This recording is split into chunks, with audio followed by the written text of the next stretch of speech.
Welcome to Poetry with Shing, where we uncover the beauty behind poetry.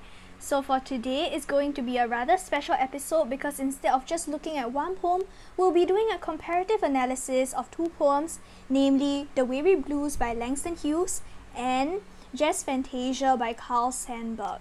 So because it is a comparative analysis, I'll leave you about maybe 5 to 10 seconds to take a look at the two poems and even Google them up if you need to. So you may pause the video if you would like to search up these two poems. And while you are taking a look at the poems, I shall be sharing with you the question that we are going to explore today. So the question is, both poems utilize music as a central motif. How do the poets differ in their intentions through their portrayal of music? Now I'm going to let you see the second poem. Alright, now we'll be talking about the poems proper. The question can also be seen at the bottom of this page. The Weary Blues by Langston Hughes and Fantasia by Carl Sandburg portray music as a form of expression. In Hughes' poem, a hopeless tone is adopted, as the poet reviews music as an avenue for intimate internal connections with oneself. In Sandburg's poem, the upbeat and carefree tone suggests the poet's attitudes of music being a medium of control in our lives and a tool to experience temporal freedom from the constraints of the modern world. Firstly, both poems differ in their structure. In Hughes' poem, the poem is split into two stanzas, with indents of certain lines in the stanzas. So I will be turning back to Hughes' poem. The indentation serves as emphasis for the reader to pay attention to those lines. The lyrics to the song in the poem is indented, conveying the importance of lyrics in making up a musical piece that can be understood by listeners.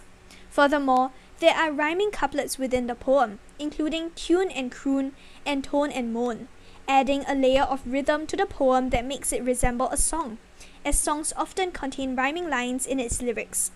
Hence, the poet puts forth the notion that poetry mirrors song, thereby highlighting the musical quality of poetry in its poetic form. The poem ends, however, with a rhyming triplet instead of the usual rhyming couplets, as observed in the rest of the poem, drawing out a note of finality within the poem. The words bed, head, and dead also take a dark turn to the poem, as the morbidity of death looms as the final product of music, with the poet's choice to end the poem with the image of death. Thus, the poet highlights the ultimate futility of music in making a difference to the world and even to the singer, as the inevitable fate of death still applies to us all. On the other hand, and I shall be flipping back to the Sandburg poem, on the other hand, Sandburg's poem takes the form of 4 fluid stanzas with no distinct line breaks.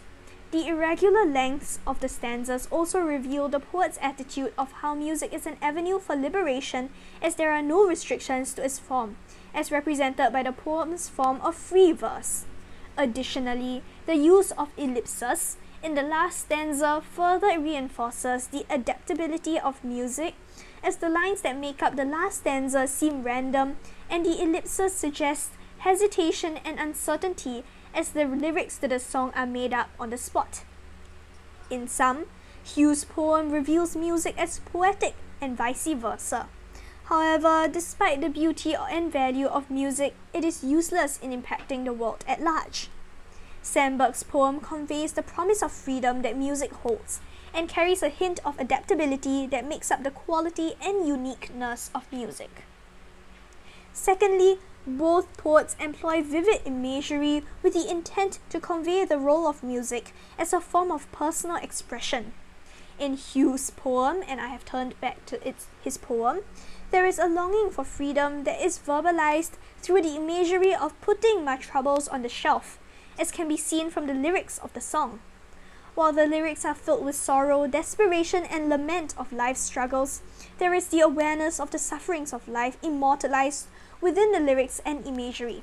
This is because there is an explicit mention of the physical action of leaving life's intangible worries on the shelf, symbolic for abandoning life's suffering in search of a more carefree, liberated life.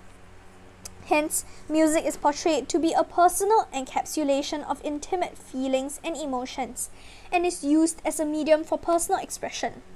To add on, Hughes' poem paints music as a confidant through the image of thump, thump, thump went his foot on the floor. The image of a very primitive method of music creation is formed in our minds, and as human body is used to create music. This primitivity brings music back to its fundamental nature as merely being a listener of one's sorrows and troubles. Thus, music is not only a personal expression performed to the outside world, but also a passive listener and confidant, as it can be manipulated by the composer at will. Similarly, and now I shall be turning back to Sandburg's poem. Sandburg's poem conveys music as a form of personal expression. However, while Hughes views music as a response to the emotions of the composer as a result of what has been happening around him or her, Sandburg perceives music as a response to the tangible events that happen to the composer. The vivid imagery of what one can do to create music is shown in Cry Like a Racing Car Slipping Away from a Motorcycle Cop. The sound produced by the singer, which is to cry, is treated as the response to a tangible event that happened to the singer, which is the racing car slipping away from a motorcycle cop. Furthermore, there is a form of personal connection between the lifeless event and the singer, facilitating a more convincing performance of emotion-filled music. Collaboration that allows for a combined effort to make music work can also be seen in the action-packed imagery of You Jasmine Bang All Together drums, traps, banjos, horns, tin cans. As more than one musician is involved, it shows that music not only requires personal connections with the piece and is a personal response to the piece, it can also be a group effort, highlighting the easiness and flexibility of music. The diverse range of instruments mentioned also represent the variety of outlooks on life harbored by the individual musicians. Yet similar to the instruments, their opinions do not clash, but instead harmonize together to produce a piece of music. Ultimately, in both poems, music is shown to be a tool of expression. While music can be a form of expression, it does not render music understandable to everyone. So now we'll be moving back to Hughes' poem to analyze it. And through vivid imagery, Hughes claims that music cannot be used to connect people, and the language of music has to be internalized and felt rather than interpreted. In Hughes' poem, there is an obvious disconnect between the speaker and the singer, as seen from I Heard the Negro Play. The us versus them mentality clouds the pure feeling of the song, as there is no understanding between the speaker and the singer. Hence, while music is an outlet for personal expression, it may not be appreciated all the time. On a similar note, music is something emotion-based and hence requires to be internalized. In Hughes' poem, after the singer stopped playing and went to bed, the weary blues echoed through his head. Firstly, the routine of life still catches up with the singer after he performs, showing how music does not change anything in life and adds on to the hopeless tone of the poem. Secondly, the singer has already internalized the music that he sang, as he could hear it in his consciousness even without singing it. This greatly reveals the magical quality of music emerging with your own self. Yet, the foreboding notions of the futility of music in improving one's circumstances echoes in the poem. This is especially apparent in He Slept Like a Rock or A Man That's Dead. The connotations of rock imply that the deep sleep came, such that the singer even appeared to be lifeless, as rocks are inanimate objects. The connotations of a dead man suggests how the singer could have been once alive but no longer is. Linking back to the value of music, this morbid imagery then implies how music has the capability to aggravate painful situations, as the man was once alive but sleep portrays him dead, and makes them worse. Upon the internalization of music, it becomes a part of you, and Hughes suggests in this last line of the poem that the music has totally taken over the person, raising alarm at the possible harms of music that could totally control a man. Through the structuring of the poem, Sandburg's poem also coheres with the notion of lack of understanding between the audience and the producer of music. The lines of the poem appear to be arranged irregularly and mirrors a stream of consciousness. The lack of coherence in the poem interacts with the reader, and the reader is confused as to the meaning of the poem. This lack of coherence is observed in "Sling your knuckles on the bottom of the happy pants." Give me a moment.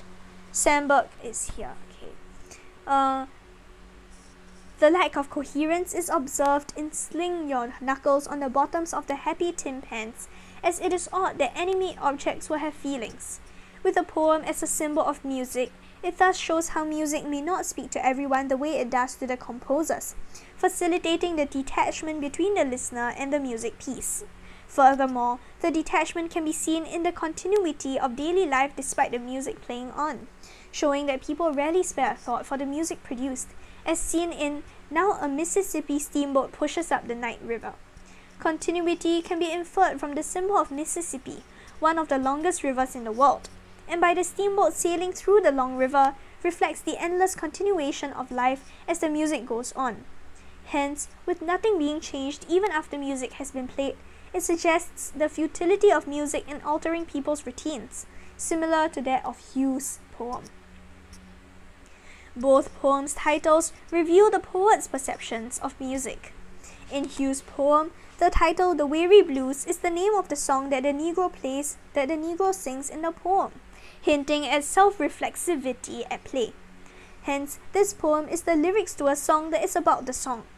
With the multifaceted layers within the poem, the poet suggests the many layers of music makes music sophisticated.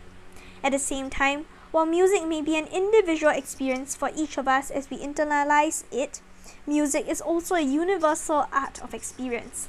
This is because anyone can sing songs, and in this case read the poem, and they would be also sharing the experience of the characters in the song while singing or reading it.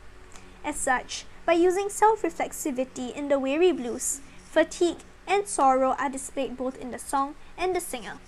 Self-reflexivity in the poem also serves as a tool for the evaluation of music, as the piece of music is about music itself, giving readers an opportunity to look at music and evaluate it in a piece of music. Here, the poet evaluates music as an indulgence of the common man, as music is created not in professional settings, but along roads, as seen in "Down on Lenox Avenue the Other Night." It seems almost casual and plain when music is performed, yet it is vital in maintaining one's survival. In the poem, the singer relies on making music as a street busker to earn a living and support himself. Hence, while music serves as enjoyment, it is also crucial in supporting people financially. Paradoxically though, what music helps sustain, physical survival, ruins the inner motivation to go on living, as seen in the lyrics "I wish that I had died." Music then is a paradox in itself, and self-reflexivity adds complexity to this paradox. Similarly, in the title of Jazz Fantasia, self-reflexivity is also observed, but to a different degree. While the Weary Blues is about the singing of a song, Jazz Fantasia is the title of a song about the creation of music. The process of music creation is apparent in "Drum on Your Drums," mimicking a command by a music conductor as the jazz band begins a song. The process of music creation gives its creators agency and choice over their music, and this freedom given is seen in the forceful tone of the command drum.